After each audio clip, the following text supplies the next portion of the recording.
I'm Mindy Totten, a business coach and mentor for massage and bodywork therapists. And today we're going to talk about customer experience. So, the last episode, we were talking all about that genuine connection and how marketing is now being pulled back in 2025 to that genuine connection with other people.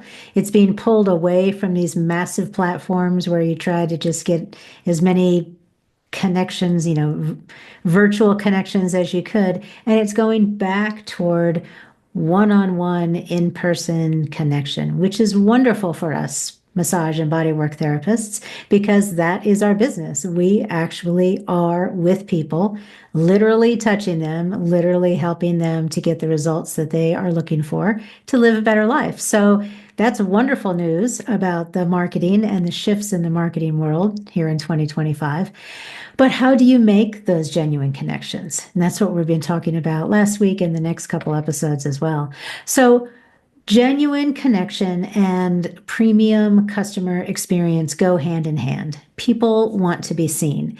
And if you think about it, our industry, we're really, really lucky because AI, at least not anytime soon, is not going to be taking over and creating something that can give a person a massage or a craniosacral treatment. So remember that you are in a really, really good spot right now. If you love this work that you do, you're passionate about it, you have your own practice, but maybe you're just not exactly where you want to be in that practice. So let's talk about how you can move in that direction. And one of the things that you can do is to create this ideal customer experience. And I want to share something today that sometimes is called "What's in it for me," but I really don't like that. It sounds pretty selfish. Instead, I call it, "How can I use this? How will it help me?" Write that down if you can, if you're not driving in your car. How can I use this? How will it help me? Because our clients need to know how our work can be helpful to them, especially if you practice something like I did, craniosacral therapy. That's something that's not as well known as massage. It's some of the more subtle touch, energetic modalities can be very, very helpful for your clients to know, how can this help me? How can I use this? What are we doing here? What's going on here? And as an illustration, I wanted to share an example from the farmers market. I feel like the last couple of times I've been talking about the farmers market, but all of these examples are really appropriate, believe me. So a couple years ago, I had a good friend who was a farmer and who sold his stuff at the farmers market. And he had one afternoon the most beautiful arugula out at his stand. If you're not familiar with arugula, it's also called rocket. It's like a peppery kind of green, leafy green. I love it, arugula. But he had it out and it wasn't selling at all.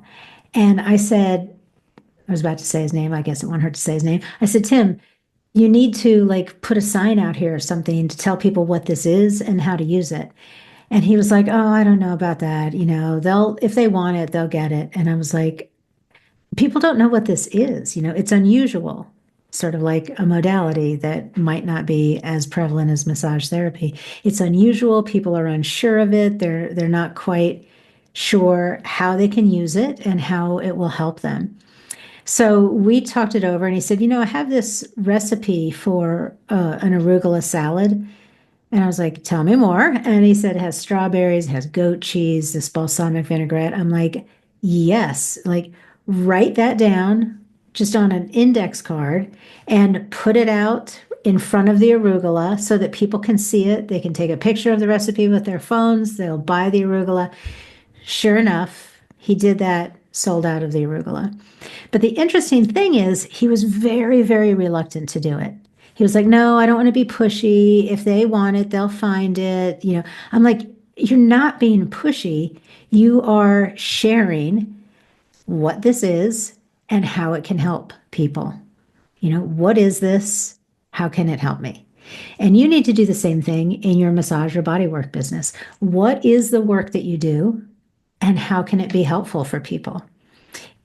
Now, the mistake that body workers make is going one of two ways. One is going the same direction as my friend, the farmer, who was like, no, no, I don't want to do that. I don't want to be pushy. If they're meant to find me, they will find me. Well, that's a lovely thought, but in reality, it's not very practical. People need to know what it is that you do and if it can help them or not. So body workers make that mistake, or they go all the way over to the other side and they're like, my modality can help everyone everywhere all the time. And that's not very helpful for people either, because they just sort of, that just goes over their head. Like, yeah, this arugula is good for everyone. Okay. I still don't know how it will help me and, what I can do with it.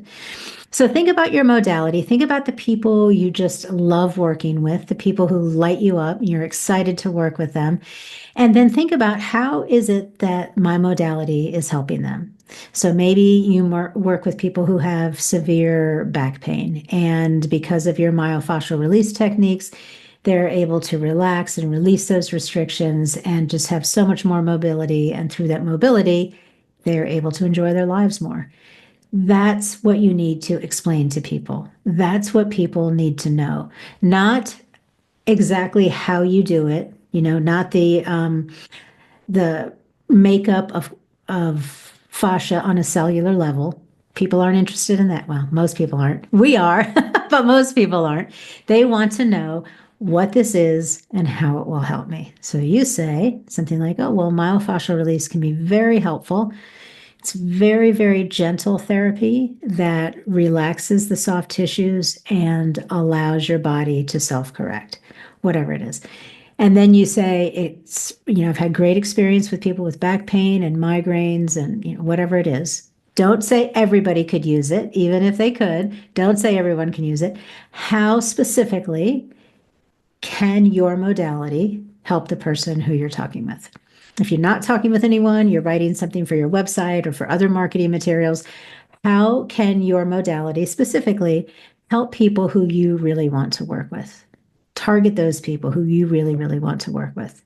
So remember, customer experience starts way before people enter your office. It starts from these times when people are curious about your work, who are wondering about your work. Don't feel shy about explaining what the modality is and how it can be helpful. That's excellent, excellent for customer experience. Remember the arugula. Always go back to that. If there was a big pile of arugula sitting at the farmer's market and you look at it and you don't know what it is, you're not going to buy it because you don't know what it is or how it will help you. But if you see how you can use it in a salad, you understand it's got these great vitamins and minerals. Hey, okay, I'll try some and I'll try the salad. All right, same thing in your practice. That is it for now. We are going to continue talking about customer experience in our next episode. So until then, I hope you have a fantastic week.